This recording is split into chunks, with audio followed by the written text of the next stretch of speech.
presentation, which have each 10 minutes. I think these have natures of reproducibility.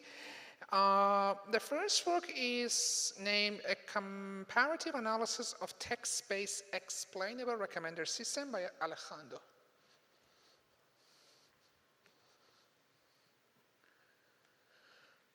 Good afternoon. My name is Alejandro Ariza, and I'm here to present our comparative analysis of text-based explainable recommender systems, co-authored by Ludovico, Boratto, and Salamó. As everyone here knows, a recommender system is responsible for recommending a suitable item for a particular user. And then this user can provide some feedback in the form of a rating or a user review about his experience with the recommended item. Recently, there is an increasing interest into the reasons why this recommended item was recommended to this particular user, and we can find these reasons from the experience review by identifying parts that contain relevant item aspects for the user. So the goal is to train a text-based explainer that is able to provide plausible explanations like the ones you see on the slide for a given recommendation.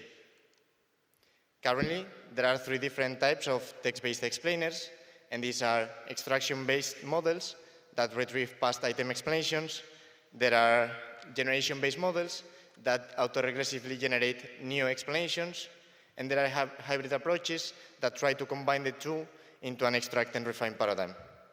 However, there are current issues with how different works approach this problem in the literature, and there are discrepancies in, for instance, the corpus creation and the dataset selection, such as the very own definition of the explanation from the user review, the item manual filtering step, and data preprocessing. And also in the model training and evaluation, we can find differences such as, for instance, a different maximum explanation length, different selection of evaluation metrics, and limited reproducibility. So our first contribution is to build a unified benchmark that is able to compare all 3 categories of explainers under the same conditions. The second contribution is to propose a novel feature hallucination metric that is able to measure the hallucination effect on the explainable recommendation task. And here you have on the left the instance level version and the document level version on the right. And third, we provide a reproducible and detailed comparison under this defined benchmark with the neo feature hallucination perspective. For the benchmark construction, we started with some paper review in which we selected multiple models, prioritizing those that provided the source code. And here we ended up with 4 generation-based, 2 extraction-based, and 2 hybrid approaches. And the characteristics are listed in the table. Then we proceeded with some dataset selection, prioritizing popular but less explored datasets among the literature. And finally, we collected some explainability and text quality metrics, which now contain our 2 neo-feature hallucination perspective. There is an important step in the benchmark construction, and that's the corpus creation. Because as I mentioned, there are multiple discrepancies on how this step is approached by different works in the literature. And as a context, here are some common steps. First, the use of a framework to select important item aspects from the user reviews.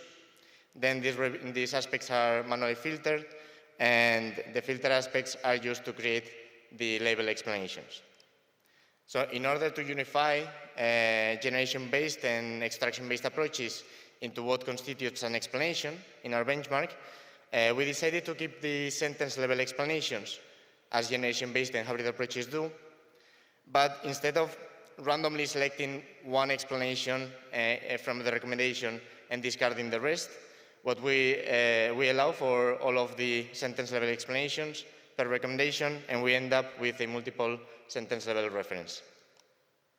For the data preprocessing, we opted for a sequential split, a maximum explanation length defined per dataset based on the statistics, and multiple other generic steps.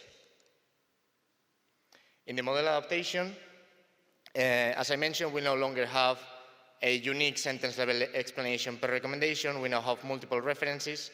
So we need to replace this kind of fixed explanation sampler by an alternative explanation sampler.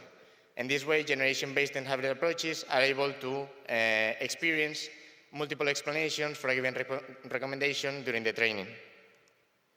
And then the limited reproducibility that I mentioned before, due to missing code or inconsistencies between the code and the article description, we're overcoming the benchmark construction. Last, for the evaluation, here's an example of an explanation of a sentence level explanation provided by a model. And we compute the text similarity metrics against each of the reference sentences, and we keep the maximum score.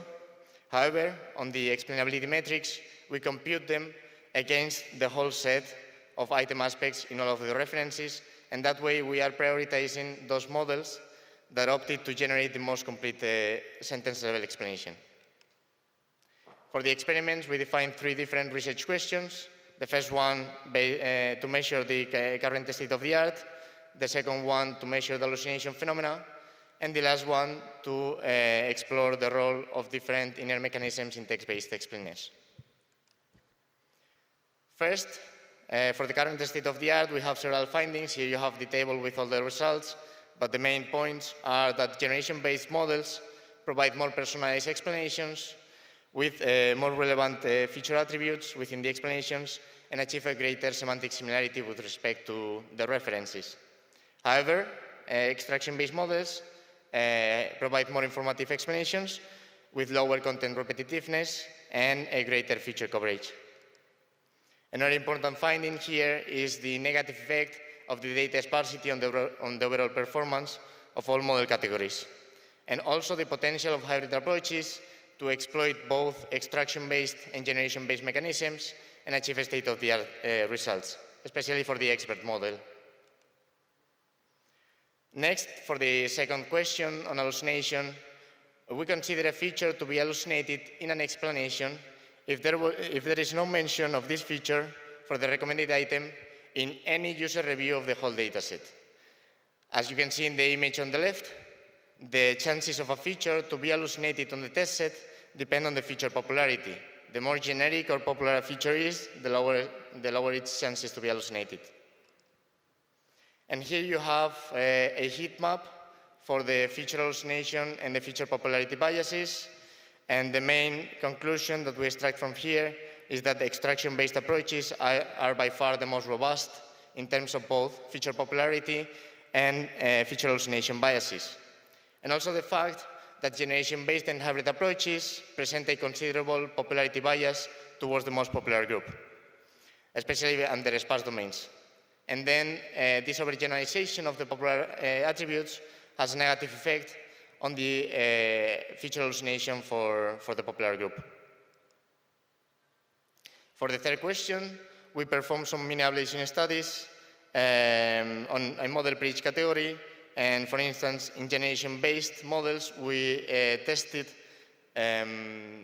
compared the fixed explanation sampler that I mentioned before from conventional approaches with our selection of the alternate explanation sampler, and the results supported our benchmark selection in this case.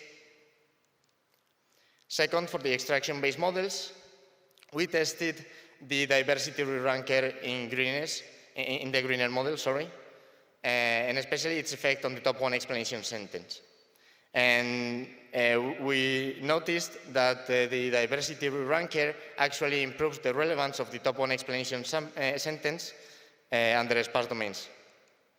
And last, for the hybrid models, we replaced the optimal retrieval mechanism with a noisy and naive retrieval mechanism, and the performance of the model was downgraded to that of a regular generation-based approach, highlighting the importance of the retrieval mechanism. Here you have the conclusions with our 3 main contributions, the 3 main findings, and there are still open issues that future research should address, such as content repetitiveness, overgeneralization of popular attributes, and probably user-centric evaluations. Thank you so much for listening. Here you have the QR code with our GitHub repository.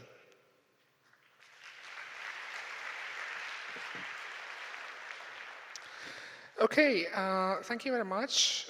So we have a questions about evaluation. So Emrul asks, when you evaluate the explanation, what is your ground truth?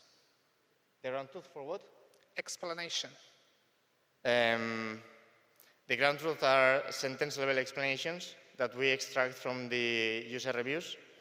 Can I go back in the slides just to show? I mean, you can also verbally just Okay, express so it. as I mentioned, there are common steps. We use a framework to extract item aspects from the reviews, and then these aspects are used to filter the sentences from the user review that are important as an explanation. Okay. And then we ask the model to generate a script. Okay, clear. So reviews and the aspects generated.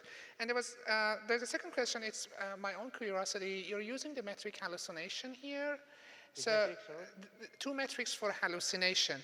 Yeah. So intuitively, what they do, these metrics, like, are you checking some kind of semantic deviation between two things? How they measure hallucination? So right now, I measure, given that we know which aspect belongs to each explanation, because we have used them to filter the sentence level explanation, then we also know which aspects appear in past item explanations, right, from the dataset. If a model is providing an explanation with an aspect that didn't appear before for that item, then it's hallucinating it. Okay, so it's aspect-based and binary outputs, right? More or less, yeah. Okay, clear. Thank you very much. Please give a clap for Thank you very much. speakers. There are other questions coming. Please feel free to